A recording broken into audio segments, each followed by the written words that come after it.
Feathered Serpent. Good day, listeners of Laborious Lead-Ins. I'm Unsilent. Stardate 5097.3. Starfleet reports major military activity in the Klingon sector near Krakur, a planet on the edge of Klingon space. Intelligence indicates that the Klingons are mobilizing a large fleet to search for a renegade who is responsible for a disruption of unknown nature on that planet. Federation sensors have found a faint energy trail leading to the planet Zam-4 in the Digifal system. We've been ordered by Starfleet to track down the source of the energy and discovered what happened on Krakur before the Klingon fleet enters Federation space. If we are not successful, the Federation and the Klingon Empire may find themselves at war once again. Okay. So I'm Unsilent, and this is more Star Trek 25th Anniversary. I'm getting out my handy map. Last time out, we dealt with Harry Mudd. We've dealt with the Lassie. We've dealt with... no, we haven't dealt with the Klingons. This is the Klingons. We've dealt with the Lassie. We've dealt with Romulans. We've dealt with Harry Mudd. And now it's the Klingons' turn. As we have to go to... not Krakur. We have to go to Digifal. Yeah, that's... I guess that's where we're setting course to next. Yeah, that was a confusing thingamajig that they just gave us. Spock. Nothing to report, Captain. Uhura. Orders are to proceed to the Digifal system. See, I knew somebody would be able to tell me. Yes, Digifal. It's number 7 on my map. All right, so... Ooh, there's a red one. Do you see that one right there? That is, on the map, is number 13, the Omega Maelstrom. We're not going there, but I just saw that. I was like, ooh, that's bright. But I guess if you call it a Maelstrom, I guess it does kind of live up to the name. Yeah, so where was I saying? Digifal 7 is this one. You know, I always tell you where it is. Next time, remind me. I'm going to actually, try and overlay the map on top of it, like, sort of translucent-ish. Anyway, let's just... Mr. Sulu, punch it. Although, I guess that's more of a New Universe Kirk than anything. Captain, a Klingon battle cruiser has entered the system. Oh, good. Inhaling frequencies. This is Captain James T. Kirk of the USS Enterprise. Klingon battlecruiser, you are in Federation space. You must leave immediately. I am Commander Taraz of the Nizra. We are in pursuit of a genocidal criminal. We are performing an act of mercy in removing him from your space. Naturally, you will remove your vessel from this system, for your own safety, of course. I think we can take care of ourselves, Taraz, which is more than I can say for you, if the Nizra does not leave Federation space at once. That's a little aggressive. I mean, Klingons are probably going to attack at the slightest provocation, because they're Klingons. So perhaps we might not want to take on a battlecruiser on our own, although I don't think Kirk's had too many problems with them in the past. You are in direct violation of the Organian Treaty, mister. If you have a problem, have your fleet commander take it up with them. If a Federation criminal were to pass into Klingon space, you'd be saying the same thing to me. That's still a little aggressive, but not as aggressive as the first. Who do you think you're trying to fool, Taraz? Get your ship out of here now. Well, I think that's definitely the least starterish of the bunch. I think we can take care of ourselves, Taraz, which is more than I can say for you. I think 2 might be the best choice. To be honest, I'm not entirely sure. None of them seem like spectacular options, if you were to ask me. But you know what? Let's go with this one. Saying the same thing to me. If we are not allowed to capture this criminal captain, you may do this for us. We insist that we remain here to monitor the situation, but we will take no action, provided that you can bring him to us in 12 hours. Agreed. Vessels of war are not allowed in Federation space. You will pull back to the Organian neutral zone, and do so immediately.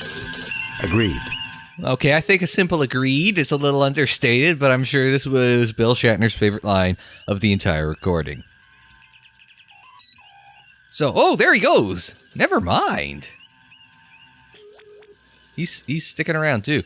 All right, Sulu, standard orbit. I assume that's what we're supposed to do. Entering standard orbit. Thank you, Mr. Sulu. Uhura, hail the planet. Hailing frequencies open. Okay, I guess nothing happening. Mr. Spock. I have pinpointed the source of the energy trail from Krakur.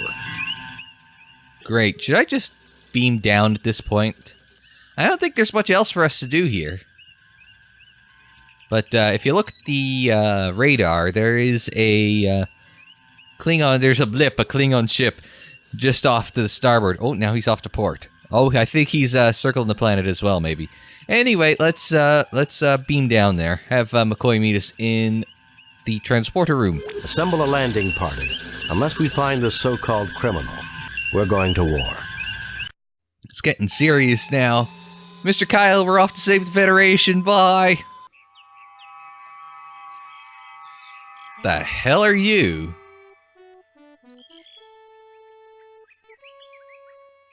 I kind of get the feeling this might have been the first mission they programmed because, it's got the theme cue and it's got no Starfleet Admiral. It might have been the first one they did kind of as a test for a test run as a proof of concept. Who the hell are you? There is a tall, slender, dark-haired man looking intently at you. It's like he's wearing like a robe or something. I'm not entirely sure what the hell he's wearing because it's very ornamental. It's kind of like he's a priest or, a dark-haired Ric Flair.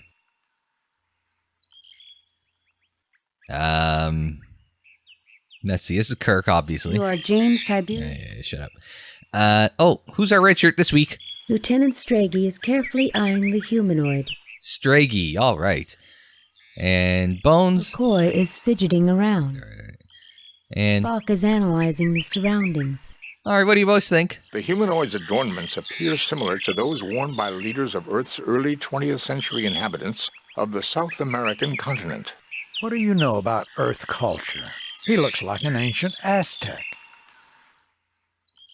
Okay, but how do you know that he looks like an ancient Aztec, Bones? Jim, that man is dressed in ancient Aztec clothing. I believe you are mistaken, Doctor. His clothing bears a distinct resemblance to fashions of a much later period. Okay, Stragey, what do you think? I'm just a security officer, sir. Well, you're hopeless. All right. He doesn't seem to be in a talkative mood right now. All right, well, fine. Let's talk to, I don't know, Priest Ric Flair here. Greetings, my children. I can barely imagine that you have come so far. I am Captain James T. Kirk of the Starship Enterprise. Did you know the Klingons are looking for you? Yeah, well, Aztec and Quetzalcoatl there. Quetzalcoatl, actually, interestingly enough, did make an appearance in Star Trek, in the animated series, actually. It's a funny story about that. I'll tell you as we're going through, so I don't hold the game up too much. I'm Captain James T. Kirk of the Starship Enterprise. What did you do to get the Klingons so upset?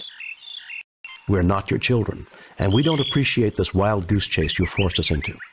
I am Captain James T. Okay, so it's funny because I was on YouTube. I was going on it to upload one of my videos, and there was like a 3-minute clip from the animated series on that popped up as recommended for me, and it happened to be one with Quetzalcoatl. Just like out of the blue. I have to look up the name of the episode for the next part of the series, but yeah, it was actually like Quetzalcoatl as a feathered serpent, which is his traditional appearance, but as opposed to religious Elvis. I don't know. All right, Klingons are looking for you. Yes. The Klingons? Amazing. This is the first time one of my missions has produced results so swiftly. You want to be a war criminal? Any missions conducted within Klingon space fully jeopardize the peace. That's a point. Damn right the results were swift. The Klingons have been raiding colonies looking for you. Fair point. Listen, mister. I think this is probably the better of the two options, but I mean, it's like, produce swift results. Were you trying to piss off the Klingons, mister? Jeopardize the peace? Hardly. Peace is what I preach. I am Quetzalcoatl, as you well know from the proud history of your world. Quetzalcoatl? How fitting you would name yourself after one of the most bloody-handed gods in Earth's history. Bloody-handed? My people love peace. All religions say that. Regularly sacrificed other believers to you after you left, offering you their still-beating hearts. Ha! You mean your followers loved pieces? They slaughtered other believers hoping you'd return. That's a good one. I kind of get the feeling that Bill Shatner did not really want to learn how to say Quetzalcoatl because he keeps calling him Mister. He never refers to him as Quetzalcoatl. But Your followers regularly sacrifice. I like the sort of thematic flow going from offering still beating hearts to they love pieces. Love pieces. It's a good roll through in the writing. It's clever writing. I keep saying that about this game. It's a well-written game. I think we'd probably piss him off, and if... We don't know why the Klingons think he's a war criminal, even though he says he loves peace, but I don't think we should piss off someone the Klingons claim is a war criminal, because if the Klingons think he's bad news, don't rate our chances. Regularly Impossible.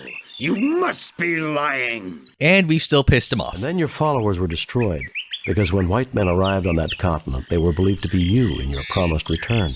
Your people perverted your teachings, then were destroyed by it. Foul, lying creatures! My gift was wasted upon you! Be gone! Well, hang on. What the hell?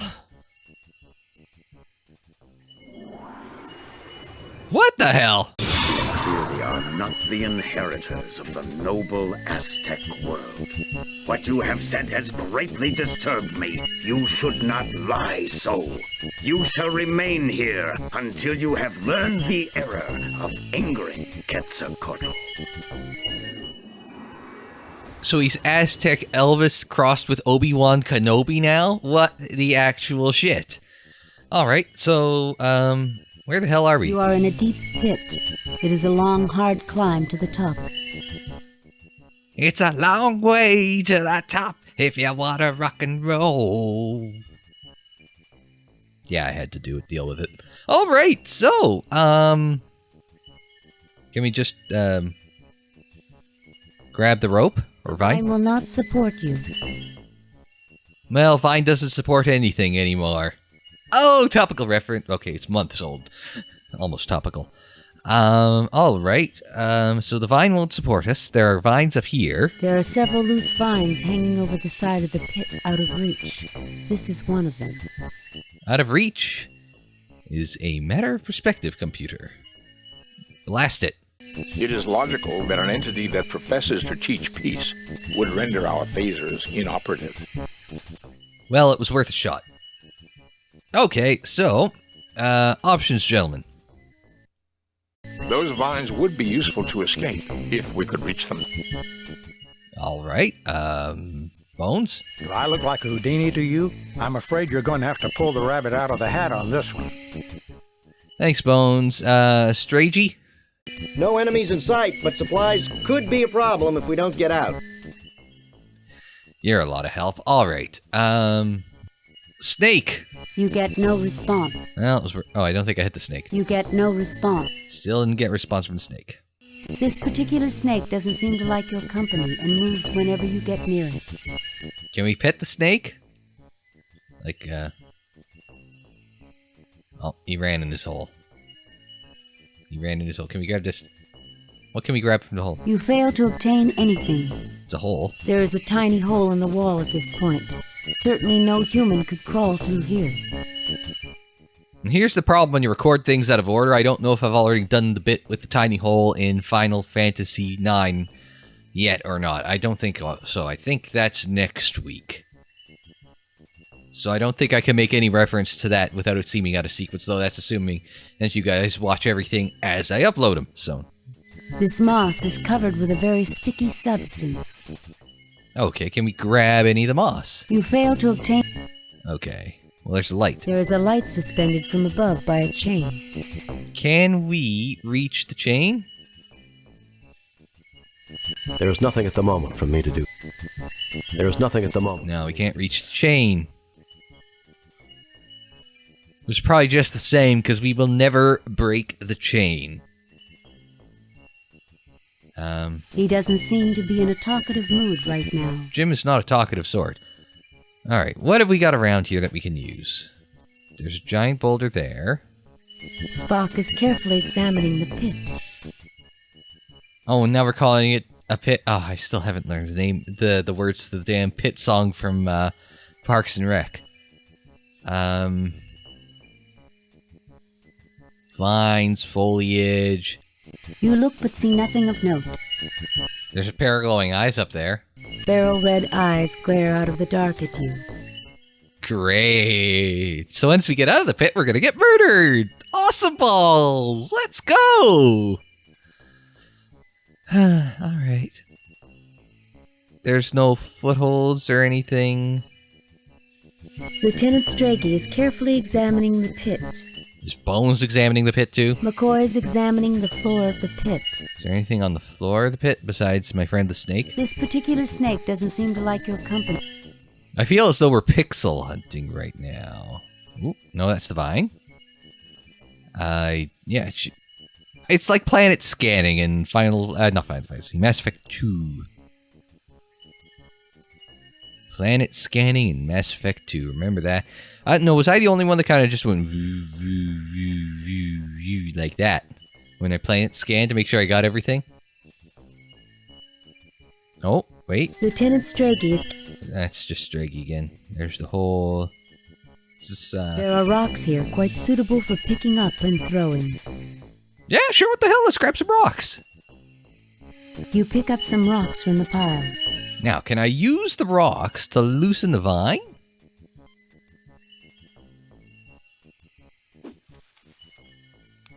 Ah. Fascinating. It did appear to knock the vine down near to the point where one of us can reach it. Didn't they have baseball on Vulcan? Show us your fastball, Jim. Baseball? No one plays that anymore. Good try, though, sir. You've obviously never heard of... Was it Buck Mackay? Yeah, DS9. Get in. I don't think I've been watching a lot of DS9 lately. I've finally gotten up to near the end of the 6th season. Or, finally get to meet Vic. But, I don't think I've gotten to the part where they play baseball against the Vulcans. Yes, that was an actual episode. I'm glad I was taught pain nullification techniques. Ah, we threw the rock at him. We showed him our fastball. Can we throw it at the vine again and... Huzzah! The probability of getting the vine on the second try was only 36.53%. Well done, Captain. Probability? That was a perfect pitch if I ever saw one. All right, we're on our way. Huzzah! Although I think, most prediction models gave Donald Trump less than a 36% chance. So just because it's unlikely doesn't mean it won't happen, right, gentlemen? Let's throw a rock at the light. Nothing happens. Shame. We can hurt Stagey, but we can't, Nothing happens. Oh, I threw a rock at Kirk. I threw a rock at Stagey and hit him, but I can't hit the, light. I can hit the vines. And I can't hit a rock. Or I can't hit a light. If you can... Was there ever, if you could dodge a rock, you could dodge a ball? Alright, so let's walk on out of here. Huzzah! We have successfully gone in the middle of nowhere. Does it just keep walking? I am Tolokzak, priest of Quetzalcoatl. Only one who knows his ways may approach his holy ground. Okay. Can we have a chat, Toxic here? I will not listen to your deceitful ways. Well, that's going to make it difficult. Stagey! My red shirt, buddy. Nice planet. I kind of like it. Not what I was going for, Stagey, but thank you. Spock? Perhaps our host will be more reasonable now. I recommend trying to locate him, Captain. Have you noticed the giant roided Magoo that is, right in front of us? Get this man the Roidy Magoo of the Year award. Like, seriously. Did you ever get the feeling that people don't like you? What do you think, Jim? He doesn't seem to be in a talkative mood right now. Was Bill in, like, a really bad mood when he was recording this episode, or what? Alright, Spock, nerf pinch him. Captain, I do not think that I can defeat him in personal combat. What about your famous nerve pinch? It is unlikely to work on a man of that size, Doctor. Damn, he noticed. Well, I don't think you're going to help us much, Bones. Actually, Bones, can you give medical reading on this guy? Well, either this Aztec is a real flesh and blood human being, or I'm going to be retired as soon as I get back to the Enterprise. Well, that's not confidence-inspiring, Bones. All right, Spock, can, get a scan on him? Nothing to report, Captain. Okay.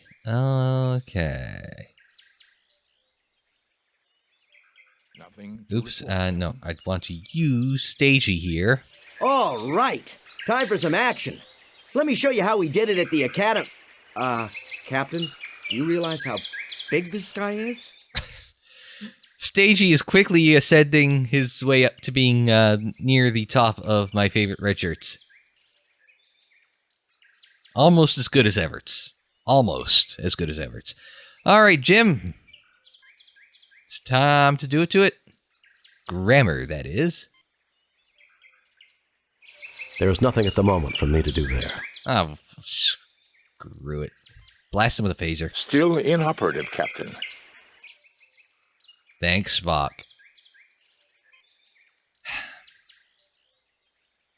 Suck brick, kid. It worked! He hit it with the rock. Do it again! Do it again!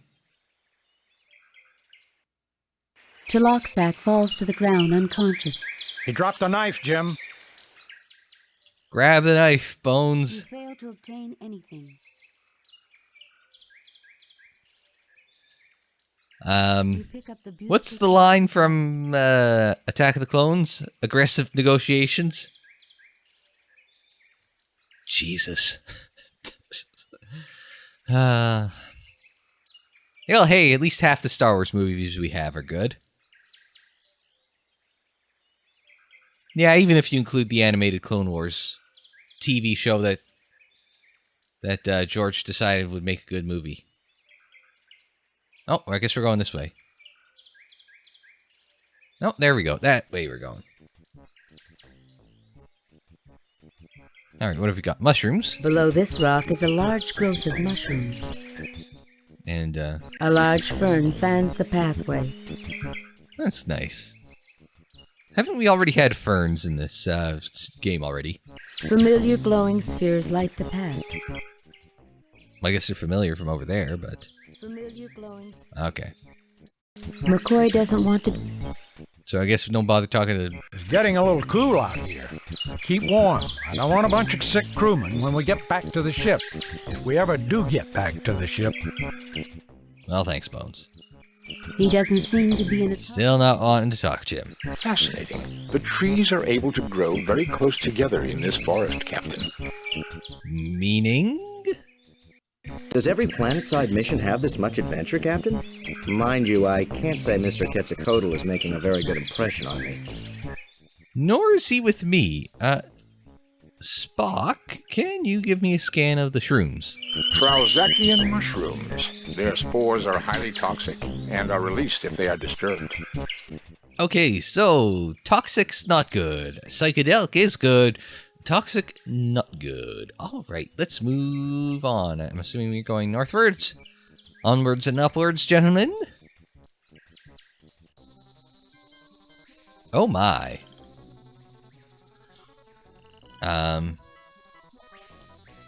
That. The river water is too muddy to get an idea of. No, there's... A pair of eyes are all that you can see of the rest of this creature. Most of it is hidden beneath the murky water. Okay, that's, bad. I recommend caution here, Captain. Okay, don't just charge ahead because we'll end up dead. All right, got it. Anyone for a campfire? I believe we are required to engage in a ritual known as the sing-along. Row, row, row your boat gently down the stream. That sounds like the sort of place Jim would frequent. He doesn't. Yeah, he's still not in talkative mood. All right. Spock, can you give me a scan of this thing? The tricorder registers a life form, a large marine creature lurking just below the surface of the water. All righty. Bones, what can you tell me about? Jim, There's some kind of an aquatic creature down there. All right, so everything's telling me that... Actually, I want to save. Save new game. So I think we're on, what, part 8 of the series? Yeah. So I assume walking up here is going to end badly. Captain, it would not be wise to cross while the creature... Captain, perhaps I should... Okay, so everyone's telling me don't cross there. Okay. So I guess I didn't need to save because everyone stopped me for my own stupidity. All right, so we've got to figure out what the hell we're going to do about that. Why am I even asking? I know what we could do. Rock on, bitches. Nothing happens. Really? Nothing happens. Are you sure it's not just Aya? Can we hit that? Nothing happens. Can we throw it at that? Nothing happens. No. The log looks quite old but sturdy. Okay,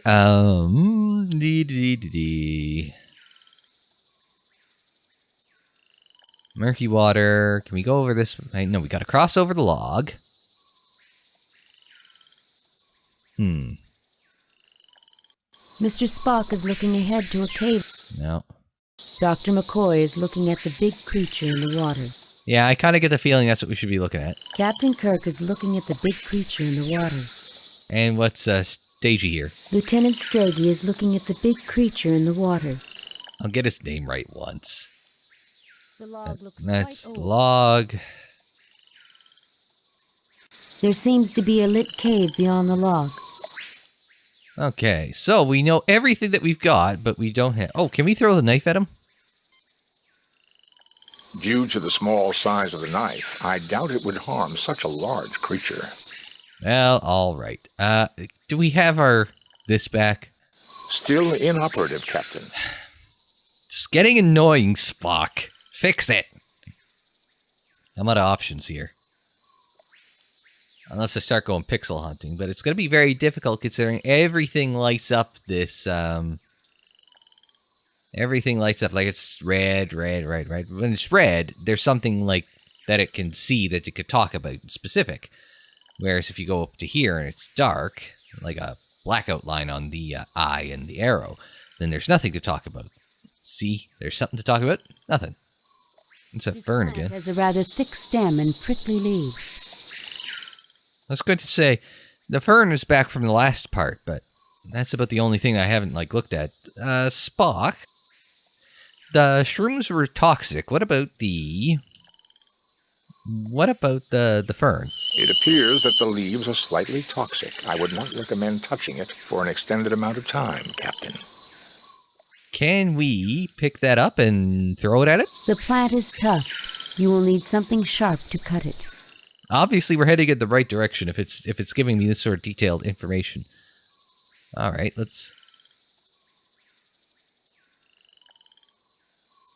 Jim working away with his knife. Can we throw... Can't, what is it? It's a... This large fern has a... yeah, well, it's still a fern. Fern, not vern. Can we throw the fern at it?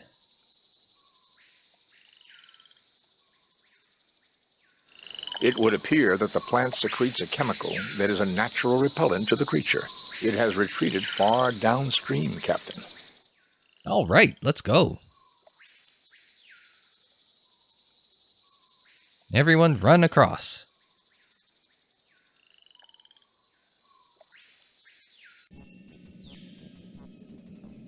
Ooh, sparkly. What's with all the sparkles?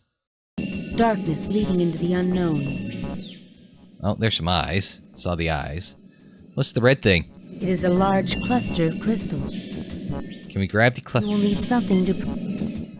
something to pry it loose? Well, I have a knife.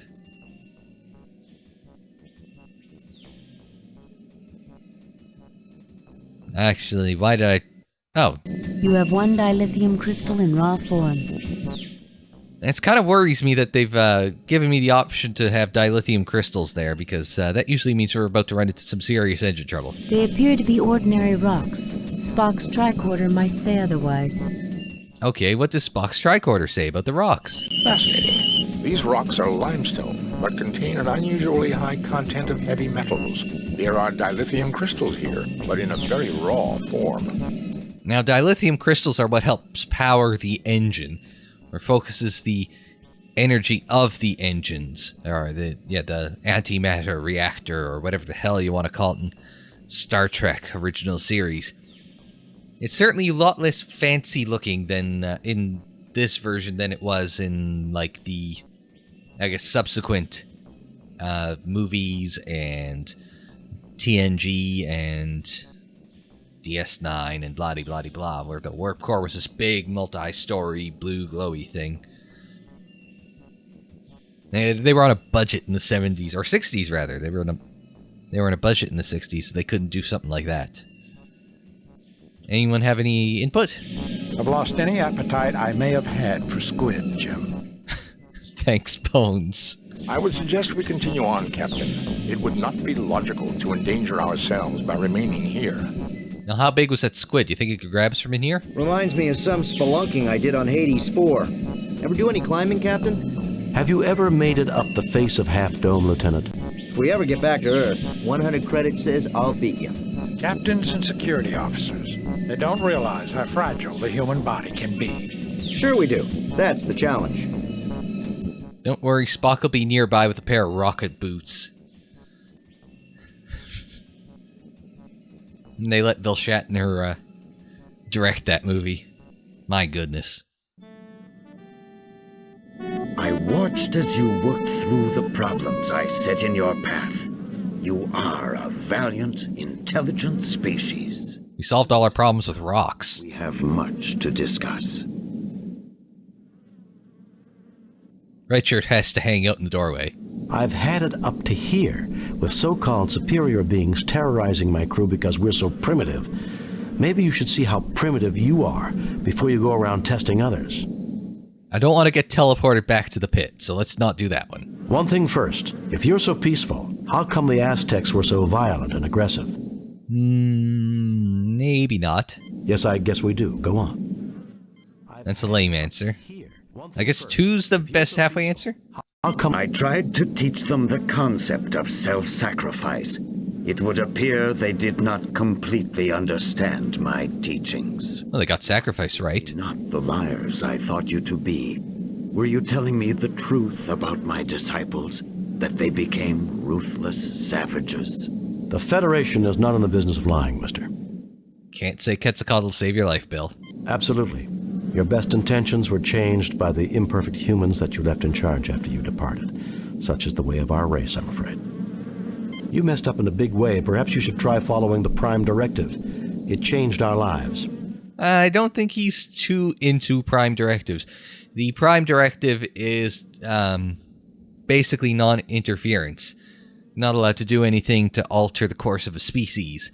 So, in this case, Quetzalcoatl coming in and messing around, well, I guess trying to teach the Aztecs and then going around trying to do the same thing in Klingon space would be a violation of the Prime Directive.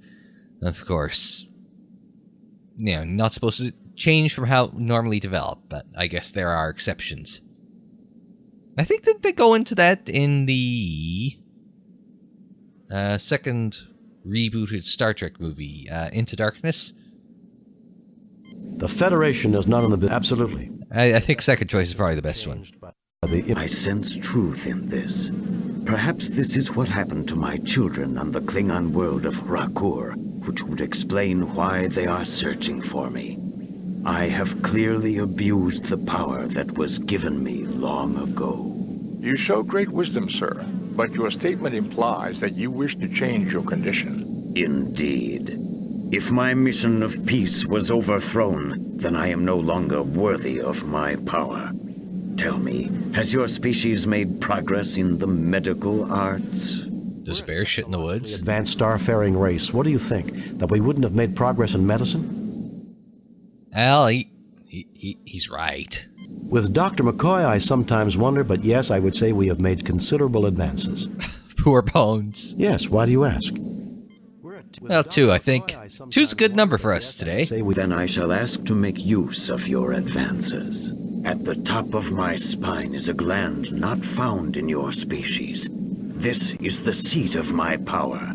I wish you to remove it, thereby making me immortal. Jim, I'll try, but the physiology is completely alien. You've got to do it, Bones. If the Klingons realize he's no longer a threat to them, perhaps we can avoid a war. Well, that seems... 5 to beam up. Okay, I guess we're going back to the ship. Hi, Mr. Kyle. We bought Religious Elvis.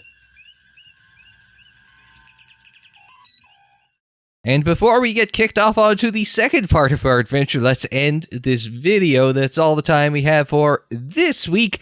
Next time, come back and we will have more with Quetzalcoatl. What do the Klingons want with him, and what is his fate? But that's not until the next episode of Star Trek 25th Anniversary, so thanks very much for joining me. Like the video if you liked it, subscribe if you're new, or if you want to see more Star Trek 25th Anniversary.